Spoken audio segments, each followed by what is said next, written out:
Un enfant de ce type avec cette forme d'intelligence, il va progresser 10 fois plus vite lorsqu'il est dans un groupe d'enfants de son âge que s'il est tout seul dans sa chambre avec ses parents qui s'énervent parce qu'ils ne travaillent pas assez bien, assez vite. Oh my god.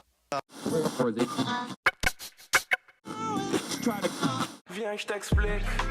Yo, bienvenue dans ce nouvel épisode de l'émission Math Maniac. Là, je vais répondre à la question d'un parent qui m'a abordé et qui m'a indiqué qu'en fait, qu'elle aimerait bien bénéficier de mon coaching, sauf qu'elle pense que son enfant est malheureusement trop jeune. Il est vrai que je m'adresse à des enfants assez grands, assez matures, des lycéens, voire des collégiens 4e, 3e. En fait, mon coaching se fait essentiellement avec les parents.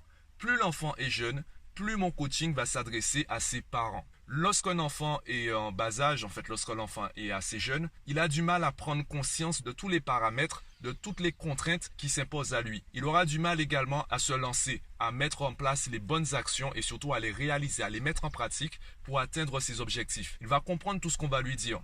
Le problème, c'est que il ne pourra pas forcément, même s'il comprend, il ne pourra pas forcément faire de lui-même. C'est là où il est intéressant d'avoir donc un accompagnateur. Et puisqu'à cet âge-là, l'accompagnateur principal ou l'accompagnateur le plus récurrent, le plus important, c'est le parent. Avec un parent mieux formé, eh bien l'enfant sera mieux accompagné et du coup, indirectement, il sera également mieux formé. Plus l'enfant est jeune, plus je vais m'adresser aux parents et non à l'enfant.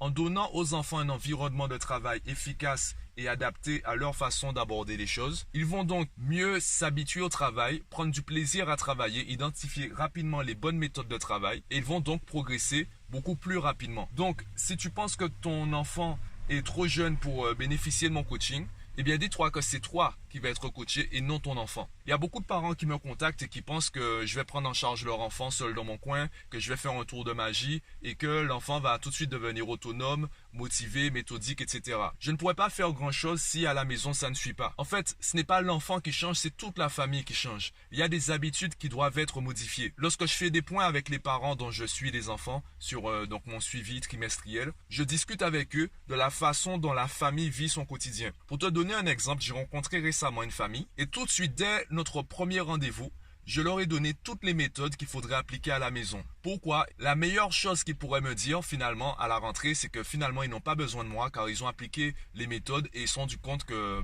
ils n'ont plus besoin véritablement de mon coaching. Peut-être quelques petits conseils en mathématiques. Le coaching sur la productivité n'est plus une nécessité aujourd'hui. Pour moi, ce serait la meilleure nouvelle car cela voudrait dire que j'ai fait la partie la plus intéressante de mon travail qui est développer une autonomie dans la famille et non plus simplement chez l'enfant. Par exemple, on a discuté ensemble de la façon dont l'enfant comprenait les choses. Alors, si tu ne connais pas les différentes formes d'intelligence, je te mettrai en description du podcast un lien vers une vidéo YouTube qui explique selon moi efficacement les intelligences multiples et surtout leur rôle à l'école. Pour bien comprendre, cet enfant en particulier a une intelligence interpersonnelle assez développée. Qu'est-ce que cela veut dire? En gros, cela veut dire que cet enfant, lorsqu'on l'oblige à travailler seul dans sa chambre, il n'y arrive pas. Il se sent exclu du groupe, il se sent en fait évidemment puni et du coup il ne sera pas motivé, il va très vite se déconcentrer, il ne sera pas productif. C'est un enfant qui aime être dans le groupe, qui aime échanger avec les autres. Il va plus facilement progresser en discutant avec les autres qu'en travaillant seul dans son coin. Donc à son âge, puisque c'est un enfant quand même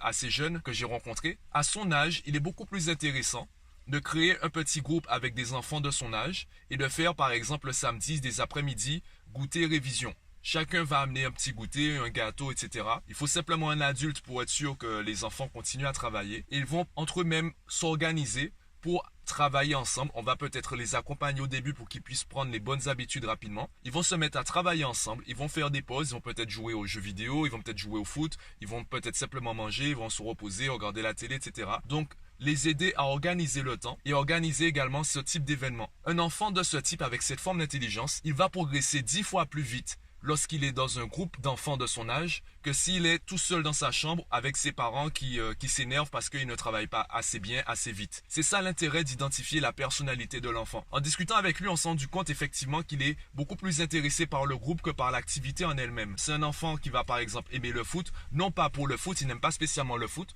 Par contre, le groupe, l'équipe de foot dans laquelle il est, comme il se sent super à l'aise, eh bien à chaque fois il aura envie de retourner dans cette équipe. Et il va continuer à aimer faussement le foot Jusqu'au jour où un camarade va par exemple lui dire « Écoute, tu es trop nul, personne ne veut de toi, dégage ». Le jour où un camarade lui dit ça, eh bien il va se sentir blessé et le plaisir qu'il aura à aller au foot va disparaître. Et ce jour-là, il va dire du coup « Je n'aime plus le foot » ou « Je n'aime pas le foot ». Et nous, on va entendre « Je n'aime pas le foot », on va penser qu'il y a un problème avec le foot.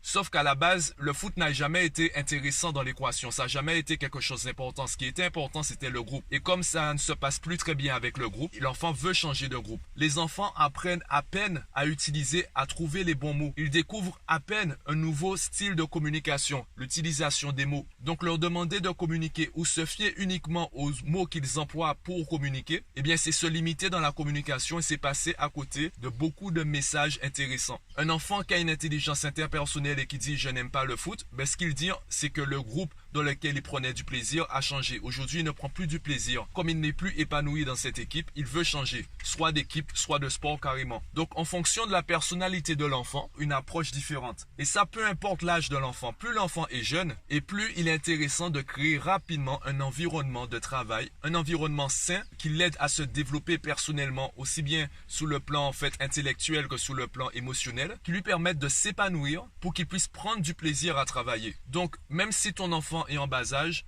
ne regarde pas mon coaching pour lui, regarde le coaching pour la famille. Peu importe l'âge de l'enfant, le coaching s'adresse à la famille. Tant que la famille est ensemble, tant que tout le monde vit dans la même maison, une personne ne peut pas changer sans que les autres changent. Ça ne veut pas dire que les parents sont mauvais, ça ne veut pas dire que ce sont de mauvais parents. Personne n'a tort, tout le monde a raison. C'est simplement, on a des approches différentes, des notions, des approches différentes de la vie et de l'éducation. Pour aider un enfant à progresser, il faut identifier son approche de la vie, son approche de l'école. C'est pour cela que je demande à mes élèves, est-ce que tu aimes aller à l'école? Est-ce que tu aimes travailler? Pourquoi tu n'aimes pas l'école? Pourquoi tu aimes travailler? Pourquoi tu aimes ci? Pourquoi tu n'aimes pas ça, etc. Ça me permet de comprendre sa façon d'aborder les choses. Et en fonction de sa façon d'aborder les choses, je vais lui présenter ce que j'ai envie de lui présenter. Par exemple, un enfant qui a une expression écrite défaillante, un enfant qui fait énormément de fautes, il faudra qu'il travaille son expression écrite. Je ne vais pas lui dire de faire des rédactions. Par contre, si je vois par exemple qu'il aime les animaux, je vais lui demander de m'écrire un texte chaque semaine sur un animal. Il va travailler son expression écrite, je vais corriger ses fautes, je vais corriger ses tournures de phrases. Et lui, il va prendre du plaisir à me communiquer sa passion. Sa passion étant les animaux. Tant qu'il ne se sent pas jugé et dévalué par mon travail, il prendra du plaisir à le faire et va travailler sans s'en rendre compte. Car pour lui, c'est sa passion qu'il met en avant, ce n'est pas l'expression écrite. Et moi, ça me permet de travailler l'expression écrite avec lui. Voilà le type d'exercice, sans pour autant rentrer dans un cadre du jeu, etc. C'est ce type d'exercice qui va permettre à un parent ou n'importe qui d'accompagner un enfant, surtout un enfant en bas âge, pour qu'il progresse tout en prenant du plaisir à travailler. Personnellement, j'estime que jusqu'au CM2, même jusqu'à la 5e, il vaut mieux se concentrer sur le plaisir qu'un enfant doit apprendre à travailler que sur le fait de travailler en soi. Un enfant qui jusqu'à la 5e, même s'il a des résultats moyens ou même s'il a de mauvais résultats, s'il prend du plaisir à travailler, s'il comprend qu'il peut prendre du plaisir à travailler, s'il apprend à s'auto-corriger, s'il apprend à faire des recherches, à s'améliorer petit à petit, même si au début les résultats ne se voient pas, même si le démarrage a été plus lent, la progression sera davantage durable. C'est ça la différence entre travailler sur les notes et travailler sur le niveau. Travailler sur la personnalité, travailler sur l'attitude. Voilà à qui s'adresse mon coaching et quelle approche j'ai dans le coaching. Donc dis-moi ce que tu en penses. Est-ce que tu partages mon approche de l'éducation et de la pédagogie? Dis-moi ce que tu en penses en commentaire. Abonne-toi à la chaîne et moi je te dis à bientôt.